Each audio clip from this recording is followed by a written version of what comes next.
Hello again. Jessica G with you. I hope you guys are enjoying your day, and may God bless you in every aspect. Once again, I want to thank you for your support. It really means a lot. And I expect these pages to grow and to reach every corner of the world. Not for the sake of fame or popularity, but for the sake of my disability community. We need to be heard all over. Now, I'm going to quote a portion of Chapter 9, and I will speak a little bit about it. So, here we go. Now, as an adult, I do believe it's okay to expose a child to the reality of death. Every human being is born with death in hand, and it automatically becomes part of our lives. There are even multiple infants who are born dead. Therefore, we absolutely have no escape from death. I do believe that children should be educated and profoundly prepared on this subject. Death can be a slow process, and it gives families time to mentally prepare, but it can also come suddenly without any warning. Hence, introducing it in a healthy way could make a difference in how one manages when the time comes.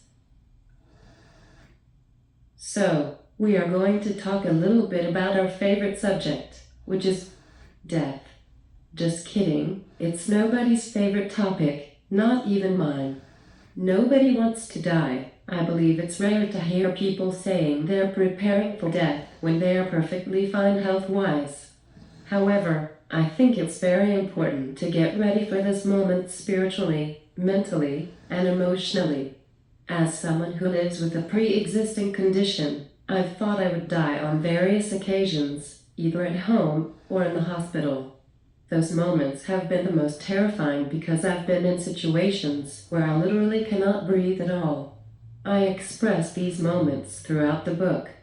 But, as someone with a disability, I've personally tried to prepare myself for such events since my condition is gradually progressing. I've always tried to be very realistic about it since I've seen loved ones die. I've had friends die multiple times and so on. This is something absolutely nobody can escape. However, I don't believe it happens until God's purpose is fulfilled in our lives, especially in Christianity.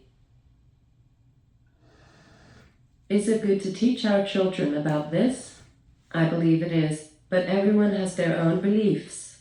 I think it's most important to bring this topic to children with disabilities who are very aware of their surroundings. Why? Because I believe children should not experience fear no matter their condition. Exposing this subject in a very peaceful way will only bring them tranquility that everything will be okay regardless of the outcome. I don't mean we should focus on death during a health crisis, but I don't think it should be disregarded. This is where faith should come into this equation. If faith is taught or learned from a very early age, then the subject should be easier to expose with less fear and with less trauma. Especially for kids who live with chronic illnesses, I believe they should live with a peaceful mind knowing where they will go. I don't think they should be living in fear either. In my case, I don't believe I will die before fulfilling God's purpose on earth.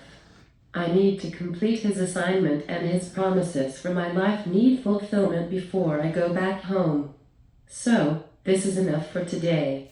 If anyone wants to purchase my book, A Journey to Freedom Victoriously, in either English or Spanish, you can do so in the link below. And if you have any questions or opinions about this, you can post them in the comments. I love you guys. See you in the next video.